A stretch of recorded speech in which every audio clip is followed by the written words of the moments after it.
এই যে এই যুগের বউরা শুনেন, বুড়া বয়সে আফসোস করেন না, কান্না করেন না, ঠিক আছে? আপনাদের জন্য একজন ছোট্ট একটা পরামর্শ আমার তরফ থেকে দিব আম্মা, দেও।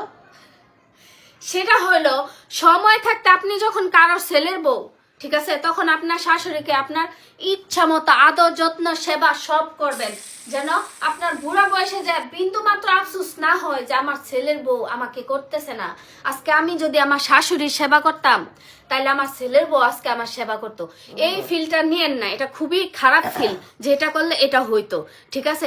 আজকে আপনি আপনার শাশুড়িরে করবেন, ইনশাল্লাহ আপনি যখন বুড়া হবেন আপনার ছেলের বউ 100% আপনাকে দেখবে। ছেলের বউ যে দেখবে এটা কোনো গ্যারান্টি আছে? তুমি যদি করতেছো তো তোমার ছেলে নাও করতে পারে, ও তো এখানে নাও থাকতে পারে। শুনো, এটা তুমি ঠিক বলছো, কোনো গ্যারান্টি নাই যে আপনি করলে আপনার ছেলের বউ করব, কিন্তু আপনি আপনার ভিতরে গিল্ট আফসোস এইসব রাখতে পারবেন না, ঠিক আছে? এটা 100% সত্যি কথা। আমি যা করবো একজনের, আমি যাবার আরেকজনের কাছ থেকে তাই ফেরত পাবো, এটা অসম্ভব। হইতেই পারে আমার ছেলের বউ আমারে করবে না, কিন্তু তাই বলে কি আমি আমার কাজটা করব না? আমি তো আমার কাজটা করব, আমার ভবিষ্যৎ আল্লাহর হাতে, পরে দেখা যাবে নি কি হয়। ওটা ঠিক আছে, তোমারটা তুমি করো, সমস্যা নাই, কিন্তু ভবিষ্যতে আমাদের আম্মা, সাথে কি করবে আল্লাহ জানে। হ্যাঁ, কারণ আমার শাশুড়ি কিন্তু লাকি। হ্যাঁ, আমার শাশুড়ি যে তার শাশুড়ি করছে অনেক, সে একটা ভালো ছেলের বউ পাইছে, নিজের সুনাম নিজেই করে, সেও ভালো ছেলের বউ পাইছে।